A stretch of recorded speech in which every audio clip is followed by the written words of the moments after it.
Any sort of strain on a family can be incredibly difficult. Now put those strains into the middle of a zombie pandemic, and you have yourself a story of struggle that is going to be busting at the seams. This week on Schedule for Launch, join me, Zach Walsh, as I speak with Brandon about his and his writing partner Alan's comic, Avalon. Meet the Castle family, as they struggle to come to grips with each other as the world falls apart around them. We talk about family dynamics, horror, and the zombie genre.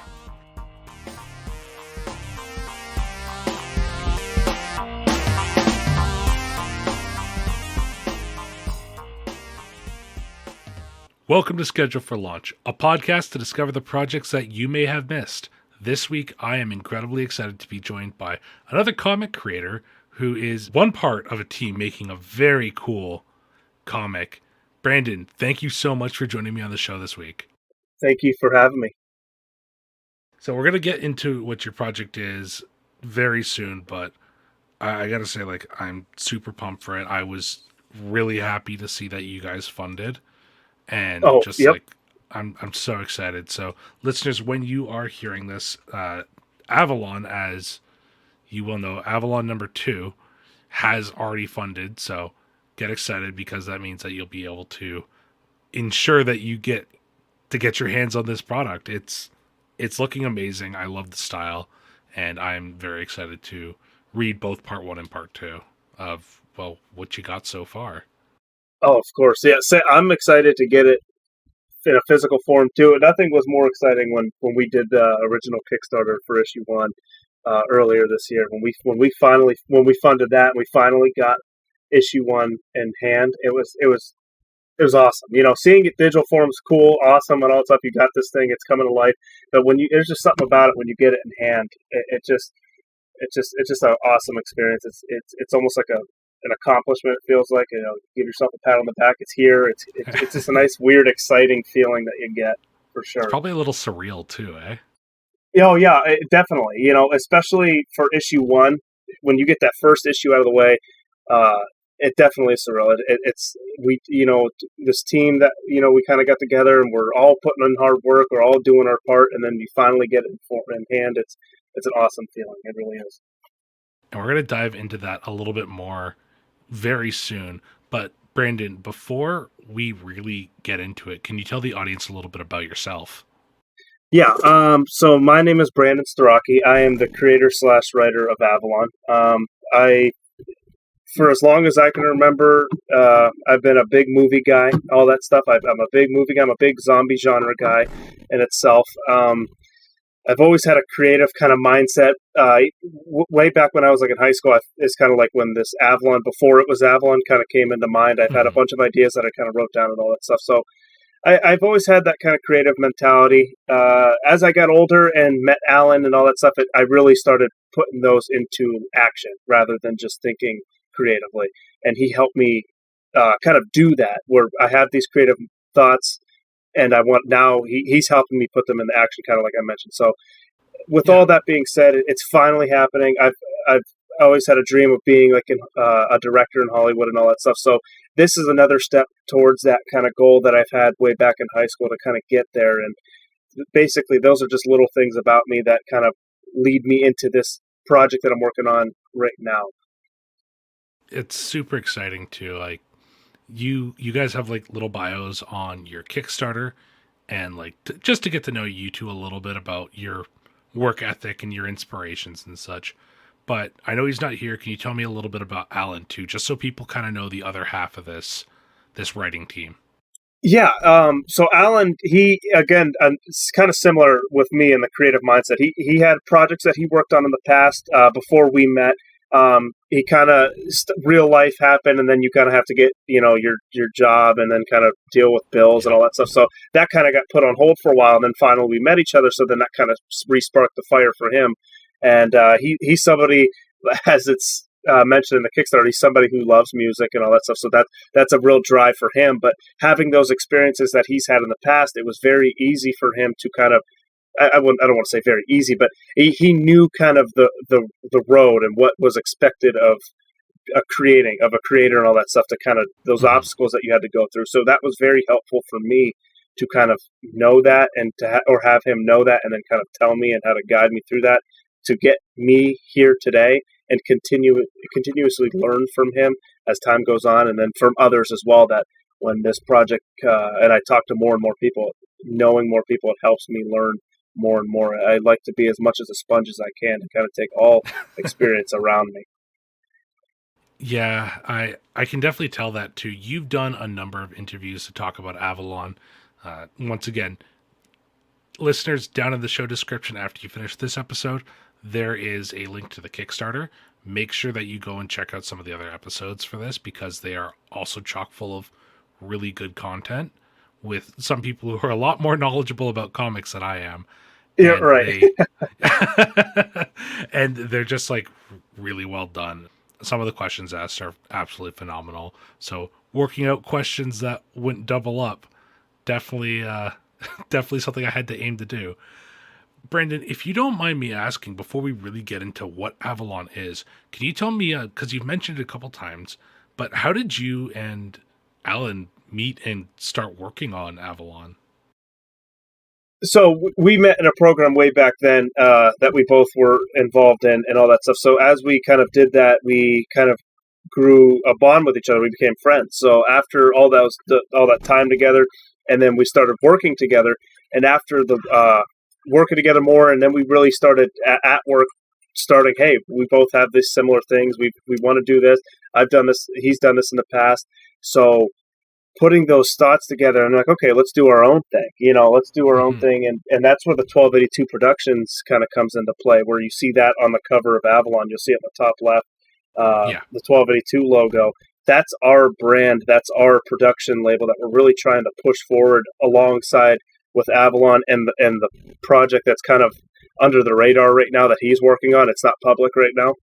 Okay. So it's just a nice thing to kind of like evolve and kind of move forward and do everything that we want to do because and we're very patient individuals as well. We're not expecting anything crazy to happen here at a snap of a finger. We're very patient. We know it's going to take a little bit. We're very confident with our ideas and what we got going for us.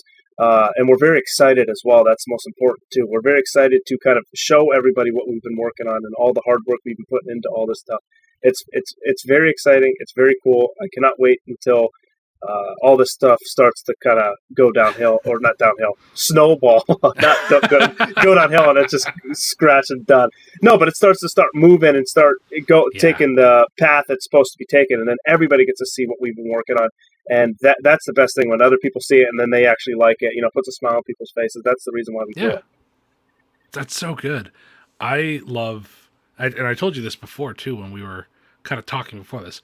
I love content creators who are so excited about their project. It is my favorite thing to see and hear.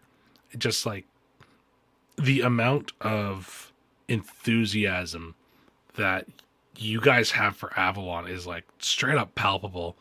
And I could tell that coming into this. So I'm so excited we can be talking about it. But we've been skirting around it for a little bit now. So can you tell the audience what Avalon is? Okay, so Avalon, in the story of Avalon, basically, you're going to experience a new pandemic. It's going to be in the zombie kind of genre.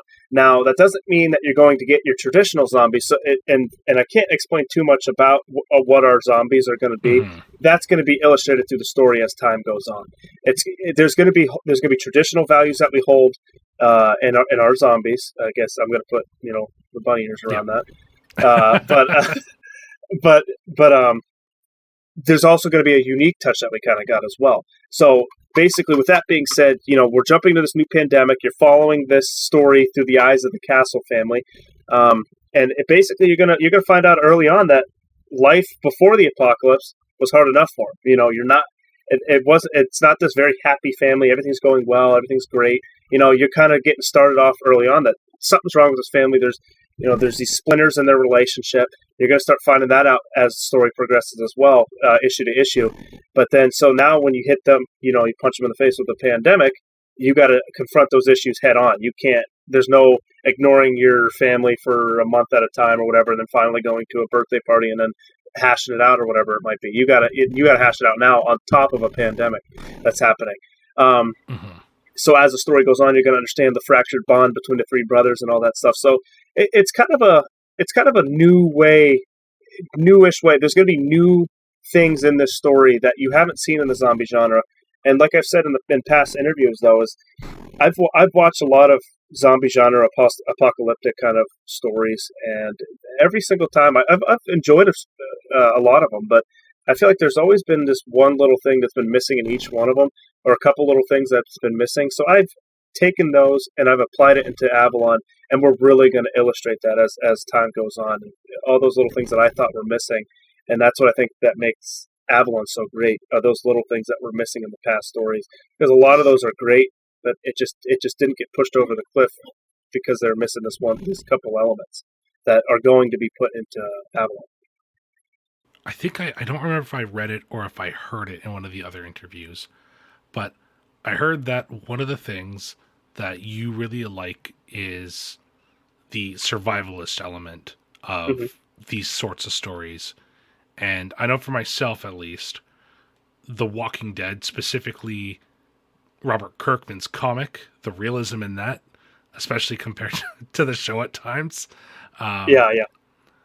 really drew me into that. So I'm guessing that between that and I know that you also have a love for Tarantino, that's going to kind of bring itself into this story as well, isn't it? So yeah, you are paying attention to me.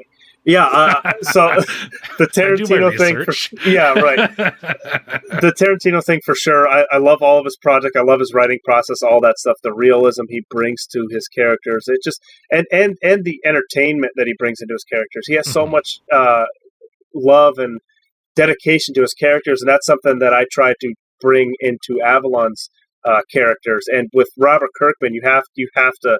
And if you're in love with this genre, you have to love the Walking Dead comics. Yeah, I Yeah. feel like there's very little people that are in love with this genre that do not. There's no way.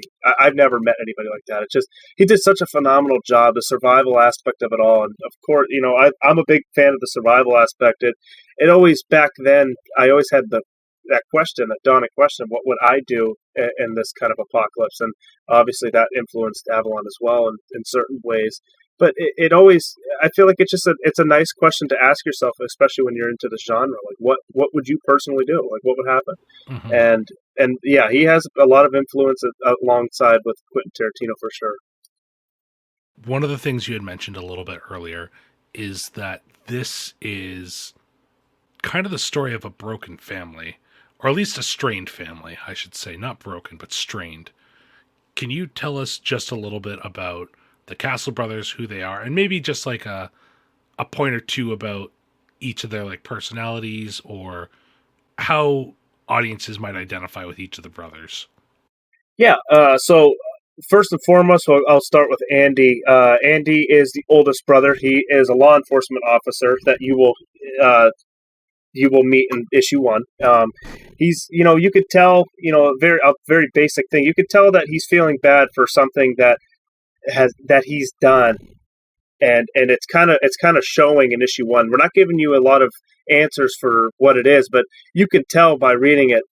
Something happened, and he's feeling bad about it, and his partner Miller is trying to kind of get him out of that funk and all that stuff. So you could see that with Andy, that's eating him alive. So it's just with that dawning feeling and all that stuff. So he's trying to build that relationship back with his other two brothers, which I'll start with the next one I'll go with was Ty, which is the middle brother. Uh, Ty, he's trying to fill this role that he can't fill. He's an uplifter character. He's trying to be this character, or this. He's trying to, like I said, he's trying to fill this role that he can't fill, and that's something that he's going to be struggling with going forward. That we kind of show, and you'll see that in issue one going forward. And with Mason, the youngest brother, issue one, it starts off with his birthday. Actually, he just turned 16 in issue one, so happy birthday to Mason. But so he's dealing with a lot himself. He's dealing with a lot of social anxiety, just regular anxiety. He's kind of trapped in himself. He doesn't. It's hard for him to just do anything. He feels like he's trapped, and he needs.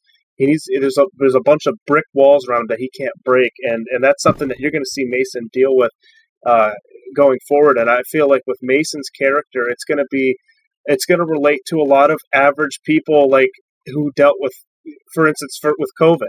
With COVID, Yeah. it actually helped me understand a lot of this stuff is possible. A lot of what people can do and will do, can happen and will happen in these kind of situations. And now you add like a zombie apocalypse on top of it, not just COVID. You can't even be surprised what we write anymore, because you saw it all over the news how people acted. So I think Mason's going to be a relatable character for a lot of people, like the average person and all that stuff, not the hero people. You're gonna, anxiety built in. He doesn't know what to do. He's confused. He's lost, and that's going to be relatable for a lot of average people out there. It's interesting with him too, because based on art and the other pieces of media that have been shown about the three brothers there, and what you said there, he's 16, he's the youngest brother. He's kind of unlike the other two, hasn't had a chance to find out who he is or explore what he's good at. So seeing that relationship between, first of all, the issues between his brothers and him, on top of the fact that now we're dealing with like an infection outbreak, it's Right. going to be interesting to see the character growth of him specifically, I think. Right, exactly. And I'm actually excited to even kind of write that with him. And it has been exciting because we're about 6 issues in, done. I've been working on the second arc, the structure and actually the detailed part. So I've been working on the issues themselves. But so I know what I want to do with the second arc. But I've been working on it, and it's actually nice to kind of know where I kind of want him to go, and kind of have him go through these little things and all that stuff for actually all the characters. So it's just with him too. I think it's a very relatable character for people that Mason's going to be, and it's not. It's sure some people can find it annoying for sure, but he's definitely the realist kind of character for the average person in this world. Mm-hmm. And it's not going to be drawn out. He's going to have to go through a lot of things, and he's going to have to obviously step up, or or not. So you're going to see in this story that we have listed out or put out, how he kind of grows and how he deals with things, if he can deal with them. Yeah, I was gonna say, because it's a big world all of a sudden. Oh yeah, yep. On top of this creation process and coming into the apocalypse, some of the things that inspired you to create this is very outwardly, just very openly, kind of the action survival horror going on. What drew you to writing Avalon in? Well, I guess Avalon can only really be told in this genre, but Yeah. what drew you to the horror genre then?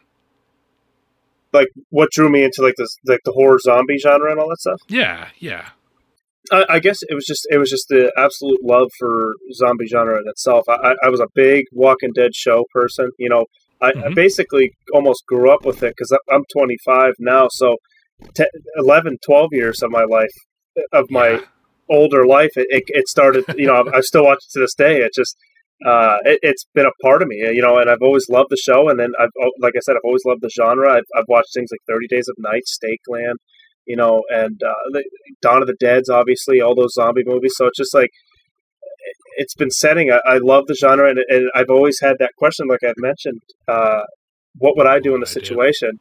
Yep. So Yeah. it was just constantly asking that question, and then now I can put characters to that. What would they do in this situation? So a lot of these things are sparked by me asking a simple question to myself, and now I can ask those questions for these characters that are created. So Mm-hmm. it's just that love and that constant being there, kind of watching it, and always there. It's always on my mind, kind of thing, is what drew me to doing my first project on this, because it felt like home. You know what I mean? And Yeah. and you can tell. I'll bring this up as well, like how the setting is in like Erie, Pennsylvania. That's where I'm from. So I'm trying. It's the best way to do this is not be so dramatic with it. Just stay with what I know. I know Erie. Mm-hmm. I know the zombie genre. a lot. All this stuff, the family stuff and all that stuff. So it's almost like staying with what I know and making it more dramatic.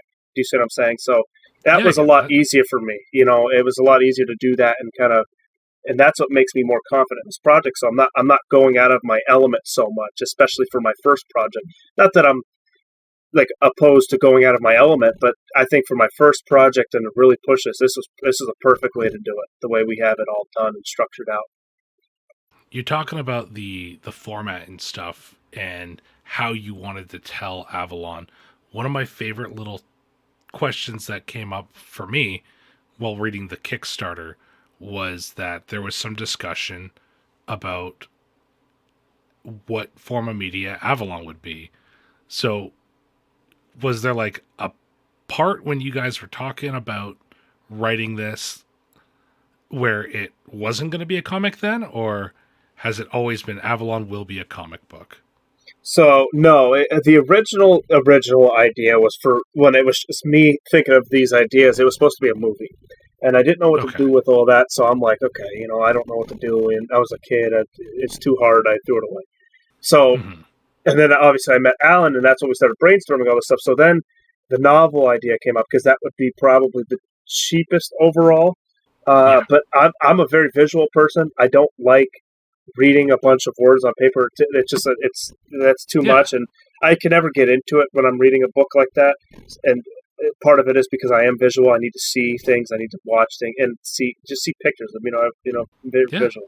So then I had on my desk there the issue one Walking Dead, and I was like, and I'm flipping through it. I'm like, we could just do this, and Alan liked it too. So we're like, okay, we're going to do the comic. There's more to it. We got to look for an artist, all that stuff. So find a way to structure it, and all that stuff.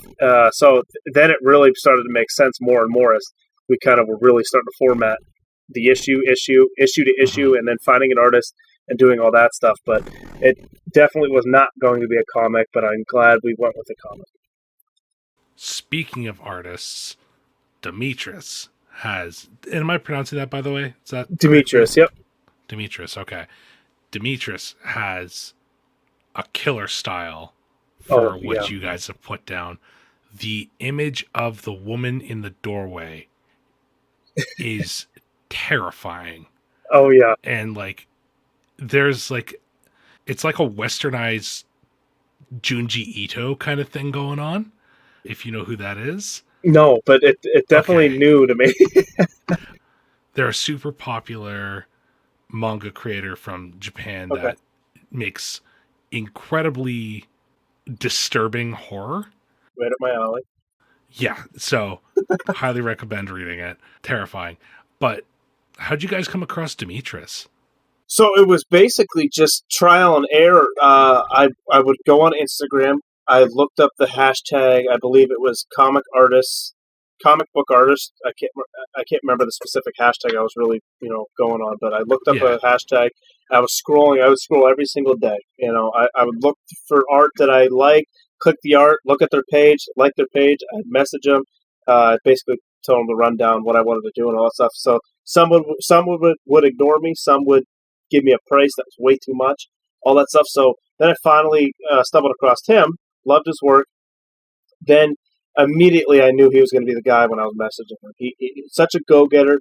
He just wanted to do it. He loved. Yeah, I could just tell he has such a love for art. He loves drawing. It's his favorite thing to do. It's a passion for it. He just and again with that go getter mentality, is like this is him. This has got to be him. Because all the other people I talked to, they did not have that same spark that I had when I was having a conversation. This was just a conversation over Instagram. I just knew Yeah. immediately that he was it. He just was awesome immediately from the gate. And then he was we worked out on trying to get a cover page or a concept art is what it's called. I'm trying to my brain fried for a second. So he ended up doing a concept page for Avalon. Loved it. I told him basically what I wanted to see and all that stuff. He did an awesome job on it, and I was like, "Yep, 100%. Here you go. I'm giving you a contract. You're in for issue one." Then he did an awesome job with issue one and all that stuff. It was just a long process. I'm very lucky to have found him and have him on this journey because he does an awesome job. And you can tell he puts in the effort. I've Oh yeah. seen, like I said, the level of detail. It doesn't look like an indie comic. Like No. it looks like a big production. You can tell he puts a lot of work into it. And like, even we're talking like, because much like The Walking Dead, the interior, inked at least, is black and white, right? If I Mhm. correct there, the inside's black and white Yep. paging. There's so much contrast in those, and like, you can see a couple of those pages right on the Kickstarter, some of the content for issue 2, but the cover art just jumps out so well. He just does a phenomenal job. Like, and even like because what we threw on the Kickstarter as well, we on the standard page, it's the inking, and when you go to the updated page, you can see or the updates, you can see the finished products. He does a great job with the grayscale, with the black and white, and then the touch of red through the first 23 pages. And quick, I guess, small spoiler to kind of make our project unique. The last page of every issue is going to have that color. When it's going to be a perfect page turner for you to see that last page, and you get hit in the face with that color. And he does an amazing job with the cover. Everything he does on that on for the art, he does an amazing job. He comes up with great ideas, and he gets the art done amazing. It's just awesome. I can't say any more good things about it. He does an awesome job. I think that comes through too because you guys do have a couple of reviews out here from issue 1, and I am aware that there was a little bit of an event that was held for you guys, and I believe it was Titusville, Pennsylvania, Yeah, Comic Books 101. Can you tell me about what that experience was like? that was awesome. They're not too far from where we're at, and to have them kind of do that, and to have other because we've been to other comic stores as well, and to have them kind of accept us with open arms, it's an awesome experience, and to get like the surrounding counties to kind of jump on board on our project and kind of be willing to show our stuff is such an awesome thing to us, and it makes us feel so much better because then now we're selling in those comic stores for people around that area and other areas like we've been to Ashtabula, Ohio, which is about an hour away from us, our hometown as well. So to have places like that kind of jump on the opportunity and allow us to kind of have an event there, it's an awesome experience to meet them, the owners of the buildings or the business, and then to meet the people around it. Well, like, even based on it too, because, like, once again, in my little bit of research, I saw some pictures of you guys at the table signing issues and stuff. Like, what was the public reaction like to hear that there was a comic taking place so close to home for them? I think it was good. A lot of it's like, oh, when we kind of explain to them that where we're from and all that stuff, like okay, and then they kind of flip through it and all that stuff, and it just it kind of unfolds more. And as they get past like the okay, this is like a real thing. They have a real comic. It's right here in front of me. I'm holding this and flipping through it. It looks cool and all that stuff. I think it's almost like it's. I mean, this is my perception of it. It's just like it's a good feeling to them. It's Hmm. to be around and to see, they're a local person, a local creator, kind of doing what they do, and to have it around this area because I don't know if there's a lot of creators, like big creators or whatever outside of where we're at. There are creators, but I think Yeah. it's just to see something like that, especially for the comic world and all that stuff where we're from. It's kind of like a cool thing for them, and I know there's one other creator as well that is from the Erie area where we're from, but same kind of noise I think he gets. I think he gets like it's just like a cool kind of concept to know that this guy's from Erie. He's doing this, he's doing the thing. So I think a lot of that for them, the locals, is what they're thinking. Hmm. Like, I can only imagine. I've seen a couple authors that are from my area. Granted, I'm from Niagara Falls, Canada, so Yeah, we're a little bit, people are drawn here. I don't know why, but um, the thing is that, like, I feel like it's a little bit different because people come here for some water and then they stick around. So you get these creators that show up, and then when you're in like these smaller areas, it's just exciting to me. Anywhere that has something that is intrinsic or captures a piece of its identity is Mhm. always very exciting. Yeah, no, it definitely is, and like even like looking at it for as a fan perspective, like other people as well who are doing making creative content, it's a cool thing for me. Uh, Looking at it from the other way, and I like to every time I can, I like to support the people around me as well. It's just like a cool thing. It's a personal cool thing to me. I don't know why it is. It just feels good, like to know there's other creators out there and they're really trying to, especially around the area, like really trying to make this city something. Hmm. So we talked about it a little bit earlier. You guys finished backing, or are finishing backing, I guess, in a day or two from now, as of recording this, and you guys have succeeded at your funding goals, and it's all looking like things are set to go here. And I know that your turnover on issue one went over really smoothly and came up pretty quick. Yes. Your next turn, your next issue should be coming out physically. I'm gonna talk physical for this bit right here. It's looking about September, which is like a real quick turnover, really. Yeah, actually, from what I understand, with and again, this is very selective from what I understand. I don't know how it is standard wise for other people as Hmm. well, but Yeah. from what I understand, it is a kind of a quick turnaround. I know people who sold comics and they have uh, 5 or 6 issues out, and they've been doing it for like 6, 7 years. So it's like, wow, that's a comic a year basically. So Yeah. that's just to me that's crazy. I really am trying to do whatever we can because to really try and get this comic out as a timely fashion as possible. Obviously, what is that? What's March to September? I can't think. Is It's it like six 6 months? months. Yeah. Yeah.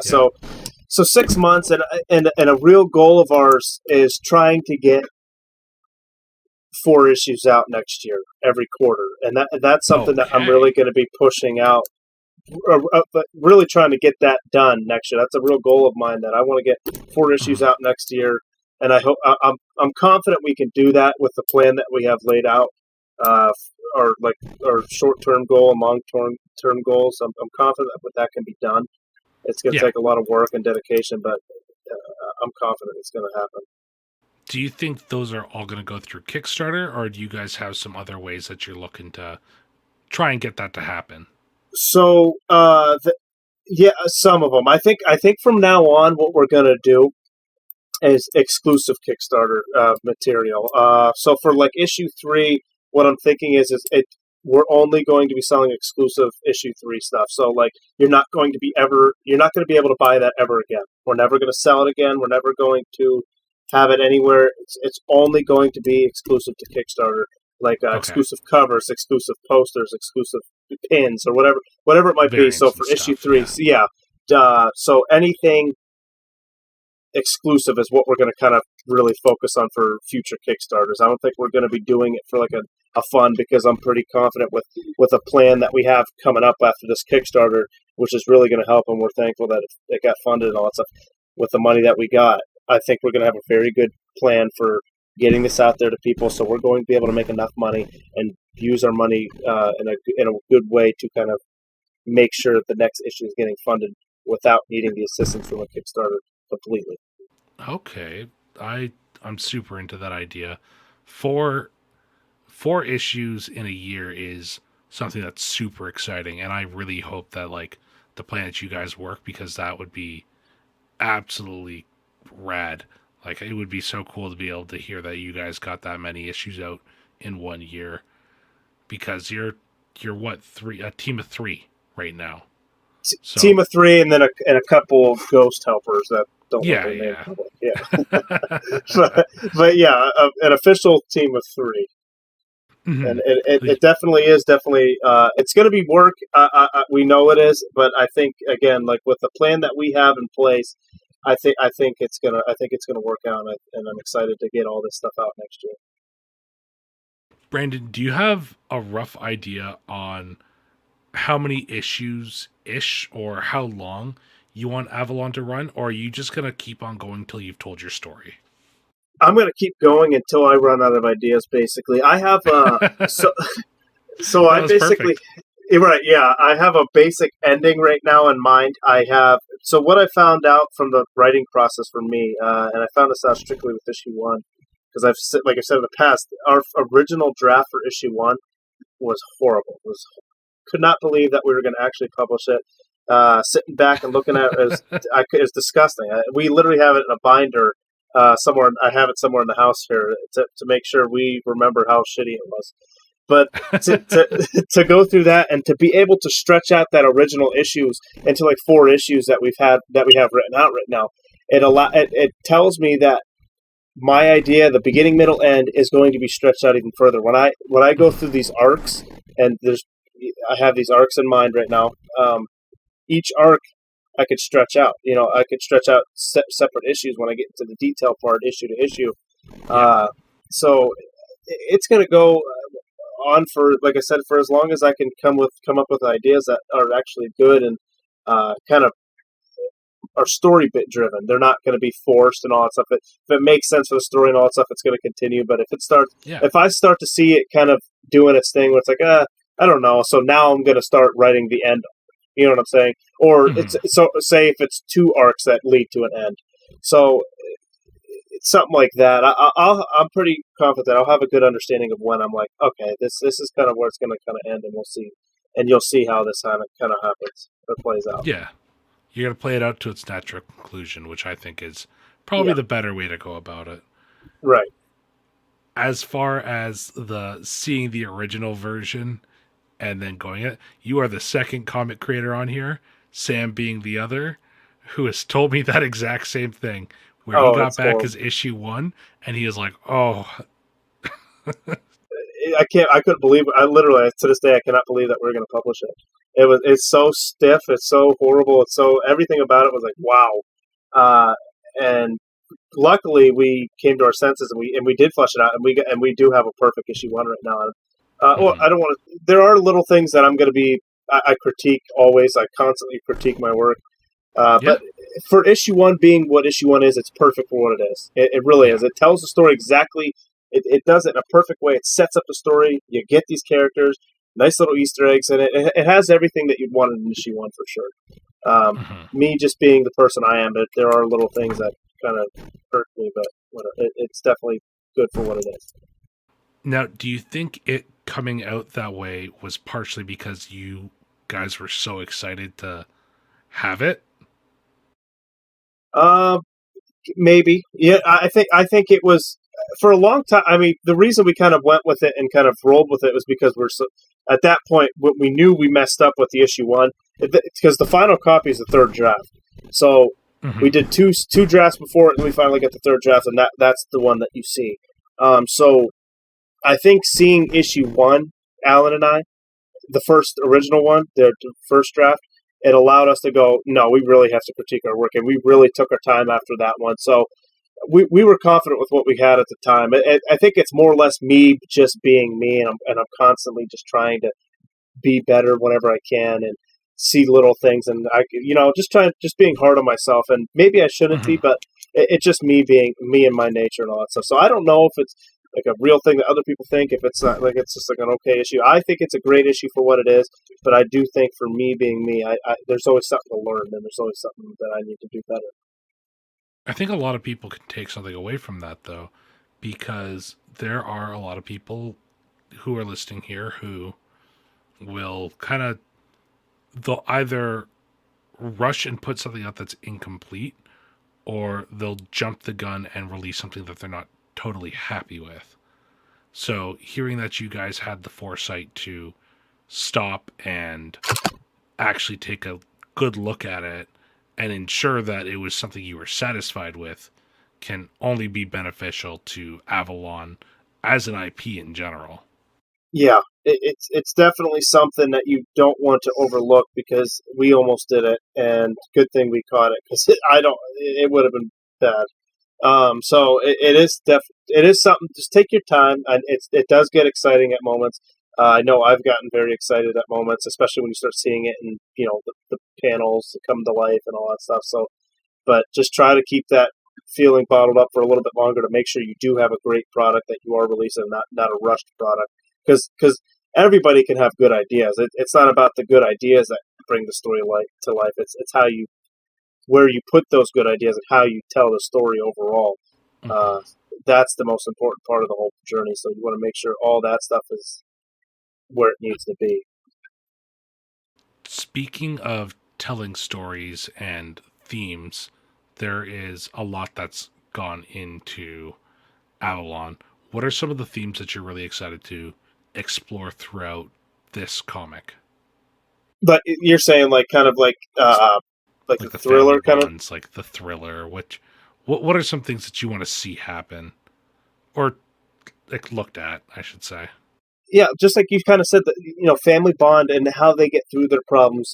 Each character and their prior issues, because a lot of these characters have their prior issues that you're not going to get immediately. You're going to tell they're there, but watching it all unfold and watching them how they deal with their issues on top of all that's going on. And one thing that I've been excited about and I've been kind of promoting on our social medias is this. Alan said this originally. He said it best: is this comic does have a little bit of something for everybody. It has its thriller aspects. It has its horror aspects. It has its action aspects. It has its noir kind of feelings as well. And Hmm. as time goes on, and as I'm starting to get, uh, so right now I'm kind of like I said, I'm working on the second arc, and it leads into the third arc very well. That third arc is you're going to see a lot of noir kind of stuff, and I've had reviews that people said the issue one kind of holds that kind of that feel to it as well, and it's exciting to me because I like that kind of thing, and especially throwing it into this kind of genre, not heavy. You're not. It's not a noir zombie apocalypse, but there's elements of it. You're getting pieces of it, and it holds like that. Like it's just like a cool kind of like it's playing a part in there. Not it's not like the whole thing, but to watch all that kind of come to life as well. I'm excited for people to see how it all kind of unfolds and how these characters kind of deal with their problems because as you get Hmm. to know these characters more and more, they get exciting and they get uh, a lot of stuff thrown at them for sure. They're not going to be living easy lives with me writing it. Honestly, to me, it's a little surprising that I can't think of a single noir zombie thing because like you're catching elements, but I can't think of anything that really was leans into that. So even just having that as a piece is something to be excited about. Yeah, it's definitely not something I want to like focus the story on, but it is No. something that I want to kind of sprinkle on there, kind of like putting a pepper on the steak. You know what I mean? It's not the whole Yeah. steak, but you're adding the little seasoning to it. So I think it's definitely going to be very very cool. The idea I'm excited to get the idea on paper. I'm not there yet, but Yeah. the idea I have for the whole noir kind of feeling to it, and I have somebody on standby to kind of help me and make sure I stay on the tracks and making it a good story rather than just forcing kind of this element into it. I have somebody on standby for when I get to that area and kind of make sure I'm on the tracks properly and make sure it's like I said, a good telling of it, not me just forcing it in there. Yeah. And that's another thing in itself, though, that I really want to give credit to the people around me. I don't I don't want to take credit when I have a team around me. I have a lot of wild ideas. I have this goal, but the team I have around me, they do an awesome job to kind of keep me on the tracks and not get blown off. Yeah. Everybody You're has not their working part in alone. this project. Yeah, I think that's very important. Brandon, we are starting to run short on time, but I got a couple more questions for you just before we finish up here. Okay. So, one question I like to ask every single creator who comes on the show is a little bit about it's for the people who are listening to this to create their own stuff. So, what advice can you give to a creator who's just starting out? Maybe they're looking to make their own comic book and they don't really know they don't really know where to start. Basically, the first form of advice I would kind of get at is this: if you have an idea, you have a creative kind of story in your head that you want to get out, and especially if you want to make it a comic, it's definitely possible. It's not going to be easy. Nothing actually is easy. I mean, just you going doing a I guess your normal work job or whatever is not even easy. So why do you think this would be easy? It's just Hmm. being dedicated. You need to love it. You need to want to go through the obstacles because not everything's going to go the way it's supposed to go. Actually, more things are going to go wrong than actually right. So just keep, grinding. Really make sure you get this down structurally and all that stuff. Just watch, like what I did. I watched YouTube videos. I bought a book, kind of like writing comic books, which I didn't really find. It helped the format process, but the part that helped me the most was simply writing the story and understanding what I want. Because you have the ideas, but you need to really understand the ideas that you have. You need to really believe it, and you really need to know what you have on paper and see it and being very organized. But the YouTube videos and the comic book, like writing how to write a comic book kind of books, they help format wise. But at the end of the day, you just need to write and understand your project more and more, and having a perfect relationship with your artist too. That's important as well. Yeah. I kind of answered a bunch of different things there, but yeah. No, that's totally fair, because that's all super valid advice and really important, especially for a comic. Part of a comic is having good art, and if you can't stand your artist, you probably shouldn't work with that artist. No, and I think that's just it though too. Is don't be it. I don't know. Depending on how you are, I don't know. In the beginning, I was like very strict on what I wanted my artwork to look like and how I wanted panels to be laid out. But yeah, after issue 1, after our relationship kind of built, me and the artist, like a lot of that is kind of pushed aside. He does a lot of ideas. I give him a script and he kind of reads it. He reads it as a fan first, then he reads it as as the artist, and he figures out what he wants, and then he hits me with these ideas that he think would look cool. And most of the times lately, I'm like, yeah, go for it. I love it. Good idea. So he trust the artist, because it's that's what I've told him too. It's like, you're the artist. I trust you in your work. You do you at this point. He's gotten that trust from me for sure. That's excellent advice. I think that's a really strong place to start for a comic writer. Brandon, where can people find out more about you and Avalon? You could find us on basically any social media platform right now: Facebook, Instagram, Twitter. We're on Redbubble as well, where you can kind of get just random. If you don't know what Redbubble is, you can get like random stuff with our art on it. We're on Shopify as well. You can buy our issue 1 on Shopify, avaloncomic.myshopify.com. To kind of elaborate on the points with social medias, if you see us on any social media platform, we always have a link tree tagged on our social media, so you'll be able to get all of our social medias off of there. So basically, that's where you'll be able to find us everywhere. As always, audience, those links are going to be in the description down below.